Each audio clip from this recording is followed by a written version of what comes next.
one of the key words, or the key word that you mentioned in this title, is optimizing. Dr. Sandra Stone from the research lab at the University of South Florida, Human Trafficking in Persons Research Lab, is a doctor and knows the research. She knows the data of what's going on here in the United States with human trafficking. We met, had a brief dinner, or she had coffee, I had dinner on Thursday night. I went to the Human Trafficking Lab in December to meet with Dr. Joan Reed and Dr. Brianna Fox to talk about what they're doing, what are their goals. Traffic Jam Live produces concerts. All right, what are you doing producing concerts to try to make a difference in the world of human trafficking? Well, it goes back to that word, optimizing philanthropy. In our discussion on Thursday night, Sandra said to me, and I mirrored back to her, when you save one person or you save 100 people, there's still 100 people behind that line. There's still people coming into the human trafficking space right here in America. And if you had any idea of the data that she's pouring through, you'd almost be crying what you would see. Virtually no one has any idea the depths of sex trafficking here in the United States. The data is outrageous, but it's also difficult to gauge the quality of it because it comes from a lot of different sources. Most people will not report that they were a sex trafficking survivor, and those that do don't want to tell you about it. So it's really, really difficult. A couple of key points that I'll share that surprised me, and part of the reasons why I jumped into this about 6 years ago. In the United States, roughly 50% of human trafficking cases, sex trafficking cases in 2020, the federal cases, were girls and boys under the age of 18. That's horrendous. Also, when I speak to people, most people think it's over there internationally, or it's international folks here. It's 88% young girls and boys from America in America, and no one gets that. That needs to change. All right, so go back to optimizing philanthropy. How do we get out in front of this? How do we make an impact that is massive? Well, our plan is a total disruptor. I come from IBM to Sony, 15 years of Sony, entertainment, music. Dig it. As a kid, Sound of Music. You remember, some of you may remember Sound of Music. I cried listening to some of those songs. The ability to deliver messaging in music is a huge disruptor and very powerful, I think, for many, many people. Now, my work with Sony enabled us to work with artists, management companies, concerts, stuff like that. We are looking to get huge artists to draw huge audiences that have no idea about human trafficking. We produce these concerts and then stream them. And through the stream, really because of the pandemic and Zoom, technologies like Zoom, we can create hybrid events. So we could take that concert and send it globally, stream it globally. And the platforms are becoming so sophisticated that we can allow hundreds of anti-trafficking organizations to raise their own money through our concerts that we produce. That's optimizing philanthropy. And the last thing I'll say, and I have to thank Dr. Sandra Stone and the research lab, because when I met with them down in December, the goal was to look at a concert at spring break on the beaches of Tampa, late March of this year. What they taught me was how important the law enforcement community is. So I met with the Assistant Chief of Police in Tampa on Wednesday. I meet with the former Chief of Police on Monday. I met with the Sheriff of Police on St. Petersburg Beach yesterday. They are so into it because we will acknowledge them on the stage. What is their human trafficking task force doing? What is the community doing? What is law enforcement doing? I gotta say, in my history, I never thought I'd be partnering with the police. That's for sure. But thank goodness to the research lab who knows these people. They work closely with the law enforcement, and the law enforcement adores the data that these folks create and analyze and report back. It's criminology that they're looking at. What are trends? What are profiles? How do we stop this? How do we optimize? And it's difficult to say you can end it. That's a hard phrase to say. I use the phrase disrupt and dismantle, but disrupting I'm comfortable with. We can make a big difference. And not that you save one or save 100 or save 1,000. How do we save hundreds of thousands? Sports fans, I know it's a terrible phrase to use, but it's just a thing my family says. And I get emotional on this, probably why I'm in the space.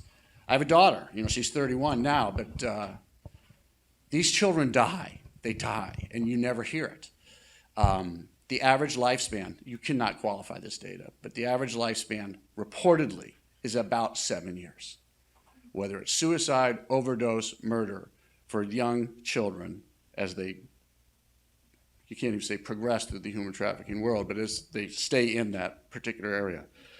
That's horrendous, and no one knows this. So before I keep rambling, I want to make sure we get Dr. Sandra Stone up here because she knows the stuff better than anybody. And that lab is notorious in the anti-trafficking space for the quality and quantity of what they do.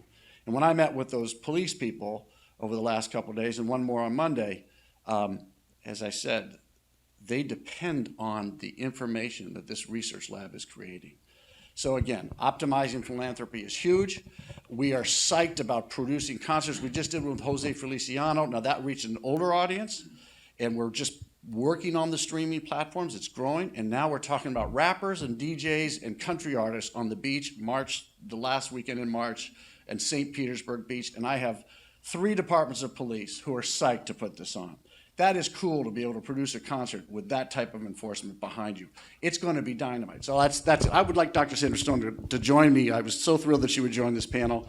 So everybody, if you can, just welcome Dr. Sandra Stone.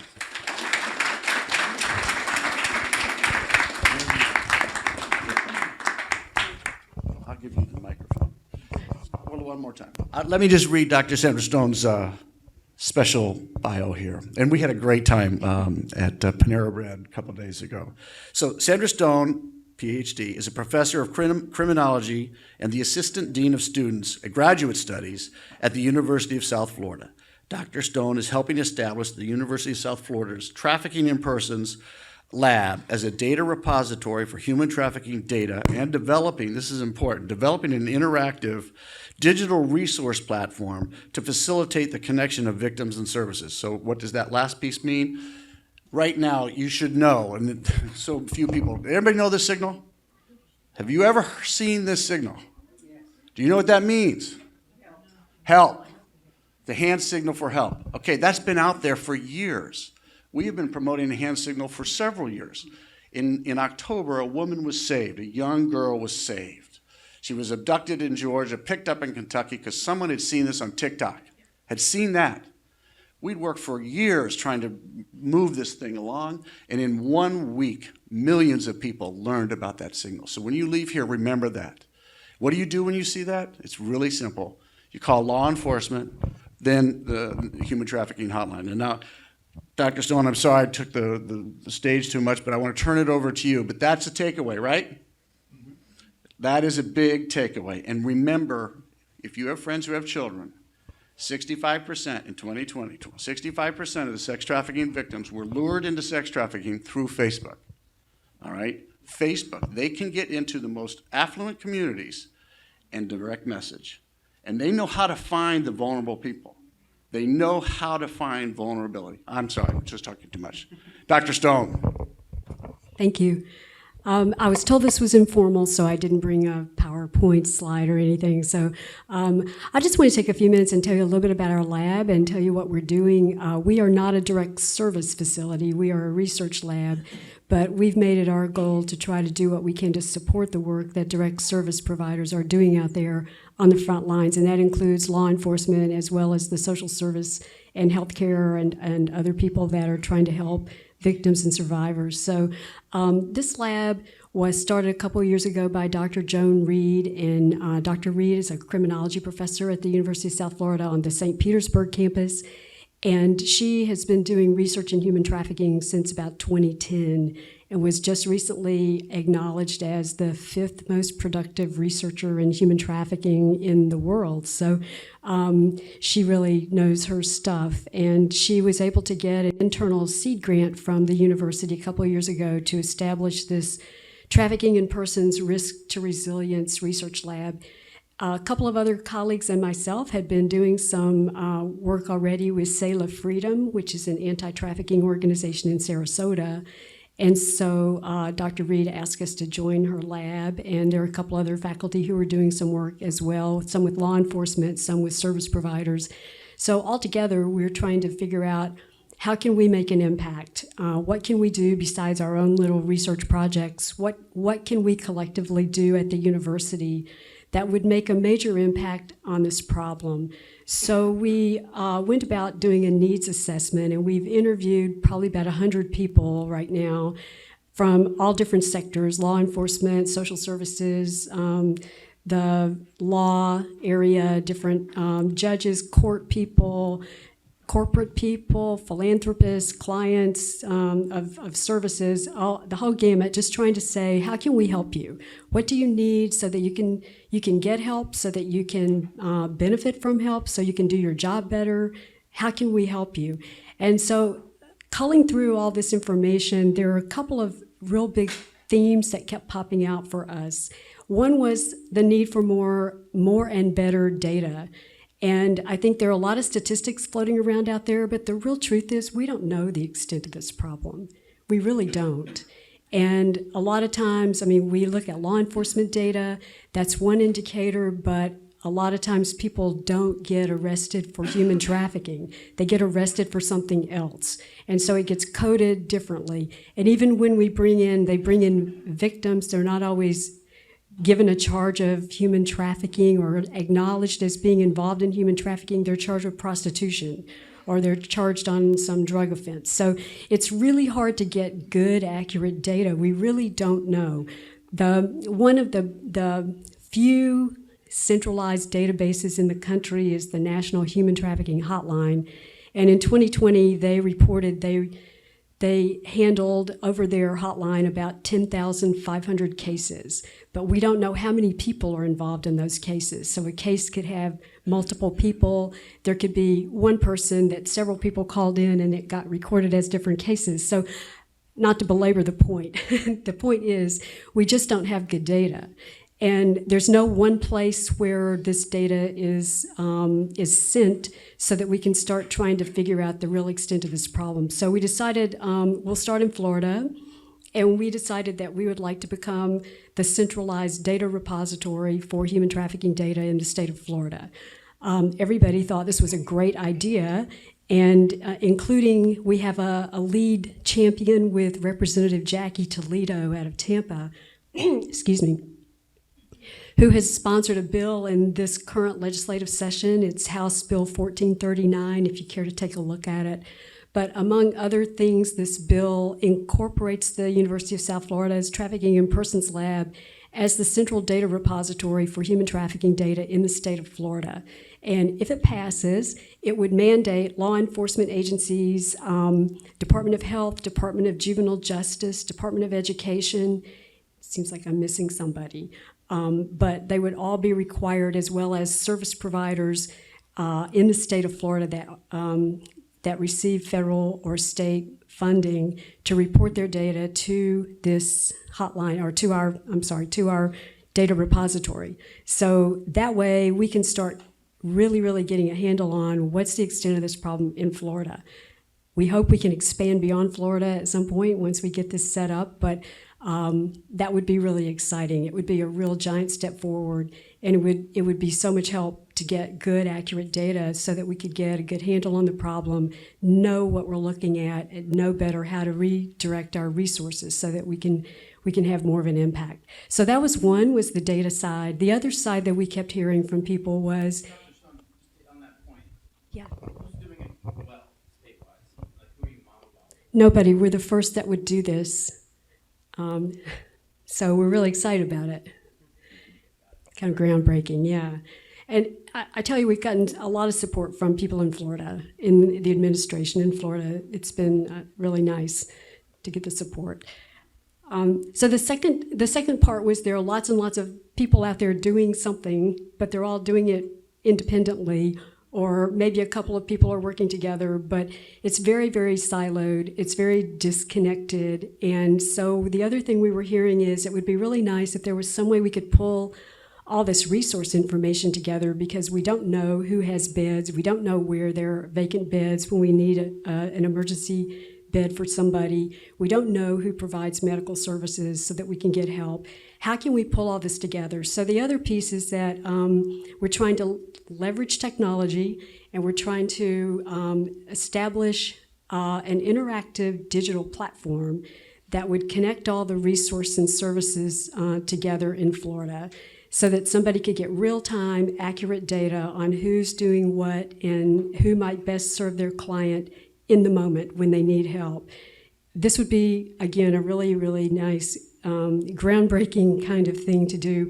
If you think about it kind of like the Uber app or kind of like the Open Table app, it would be, you put in there, like, I've got a 16-year-old African-American male who needs an emergency bed, where can I find one? And, they would pop up immediately, who has a vacant bed and where can I go? And I don't have to spend hours trying to call people around and, waste a lot of time. I can get somebody immediate help. So those are the two big projects that we're working on right now, in addition to the individual research projects each of us is doing. And those are the things that we could use a lot of help with, trying to get the resources that we need to get these two projects off the ground, up and running, and operational quickly. Great. Thank you, Sandra. So the last thing I wanted to say, and then we'll open it up to questions if there are any questions, is first of all, I want to thank 361. Mark, thank you for the connections that we received. And Mitzi Purdue has been a super supporter. She helped write an article about Traffic Jam Live in Psychology Today.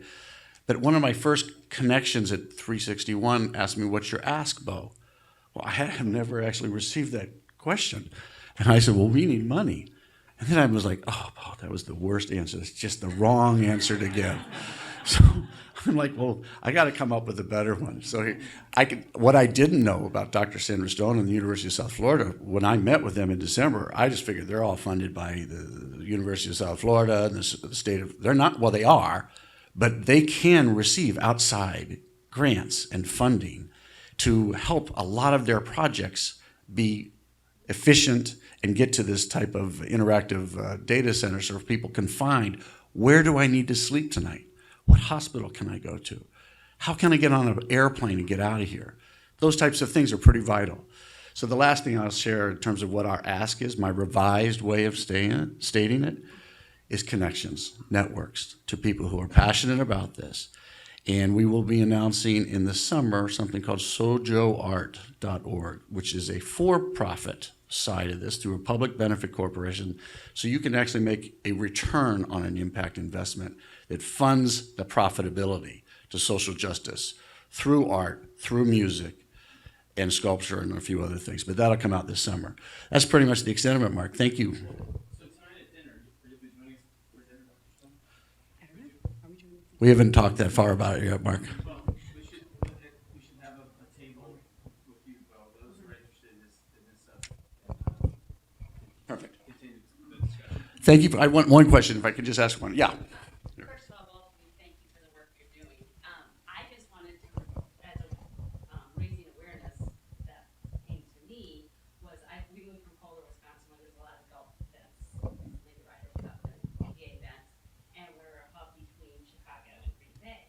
So when we're volunteering for these events, you learn and be on the lookout, like throughout the communities, learning about the trafficking that can go on at any of these events. And I'm thinking concert events and everything like this. Just how what we mean for good, other mean for evil, and even like being able with these concerts you're holding to create awareness. I don't know, but it made me think of, wow, I had no idea that went on. Yeah. The Super Bowl is the largest sex trafficking event of the country. Yeah. Yeah.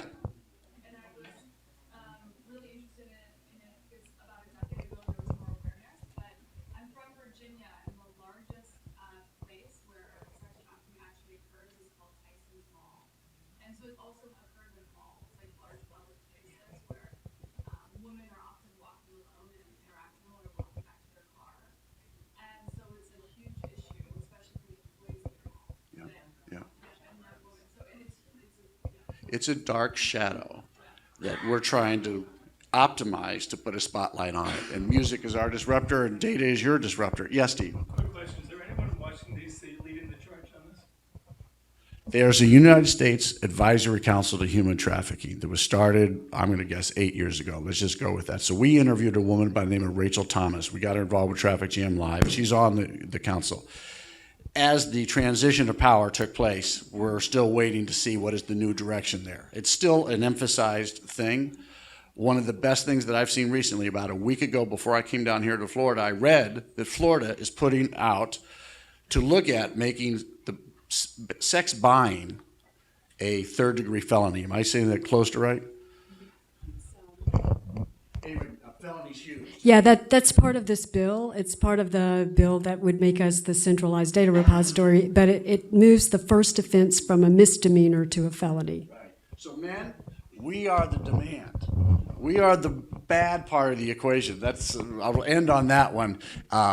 One of the things Traffic Jam Live is trying to do also is create national PSAs to create awareness of just how bad it is. But we need professional athletes. That's our way to connect. Again, we're using music, high-profile artists to draw people to just come in and listen to music and then learn a little bit. That's going to surprise them. And these PSAs, I've been talking with Allen Houston and a couple of the Knicks, where I'm from, to be able to deliver a message of what happens when you, as a bunch of guys, call somebody for entertainment just to come over and maybe play pool, but you don't know what's behind that. This person is taking your money, but it's going to somebody else. When they go home, they're likely getting drugs, lucky to have a place to stay, but they showed up looking really nice.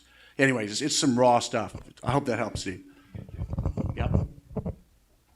Thank you, guys. I'll be at dinner. Sandra, if you can join us, it would be great. Good. Got it. Thank you.